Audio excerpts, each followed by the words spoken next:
निर्णायक मंडल के सभी सम्मानित सदस्यगण, उदय प्रताप कॉलेज के सभी तमाम सम्मानित शिक्षकगण एवं मेरे तमाम भाई और बहनों, आप सबको बहुत बहुत नमस्कार। मैं अभिनव त्रिपाठी आज इस सदन के समक्ष आपातकाल के 50 वर्ष और लोकतंत्र का सबक विषय पर अपना वक्तव्य प्रस्तुत करने के लिए आप सबके समक्ष खड़ा हूं।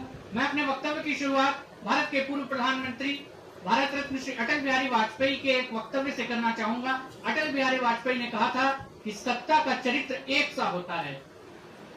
जब 1975 में इमरजेंसी लगी और 1977 में दोबारा चुनाव हुए, भारत की जनता ने लोकतंत्र का गला घोटने वाली कांग्रेस सरकार को सत्ता से बाहर कर दिया और जनता पार्टी की सरकार को अंदर किया।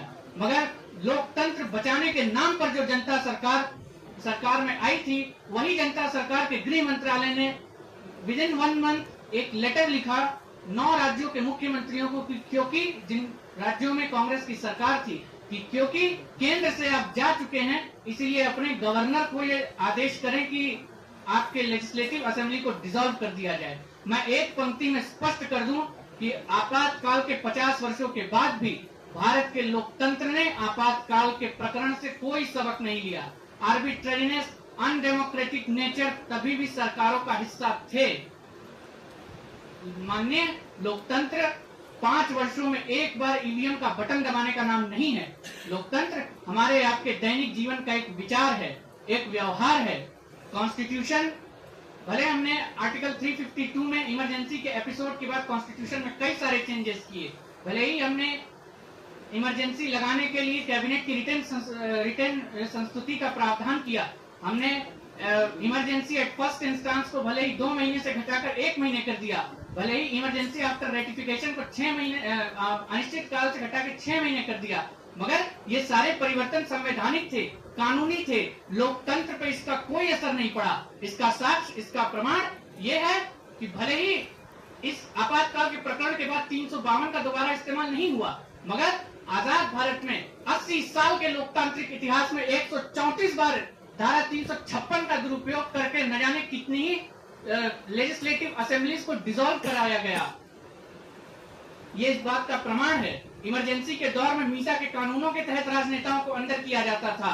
आज के दौर में यूएपीए और एनएसए जैसे कानूनों के तहत जर्नलिस्टों, फोटोग्राफर्स और एक्टिविस्ट को अंदर किया जा रहा है। आप यूएपीए का डेटा उठाकर देखें, 2019 से 2023 के बीच में 10,440 लोगों को यूएपीए के तहत अरेस्ट किया गया, जिनमें से मात्र 335 लोग कन्विक्ट हुए। Just a conviction rate of only 3%. That is that UAPA is the new MISA in this 2026 age. If you notice, जैसा मैंने शुरू में बताया, 356 का दुरुपयोग और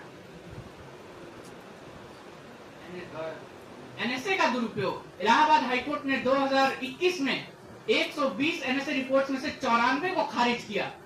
1975 से 2026 के लोकतंत्र में कुछ भी नहीं बदला। हाँ, एक चीज बदली, 1975 का भारतीय नागरिक अपने अधिकारों के प्रति जागरूक था।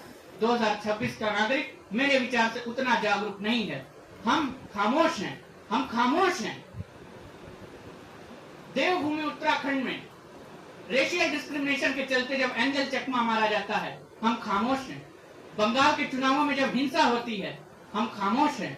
और जब तमाम राज्य सरकारें बुलडोजर जस्टिस के तहत नागरिकों के घर ढहाती हैं, जिसे सुप्रीम कोर्ट ने अनकॉन्स्टिट्यूशनल बोला, हम खामोश हैं।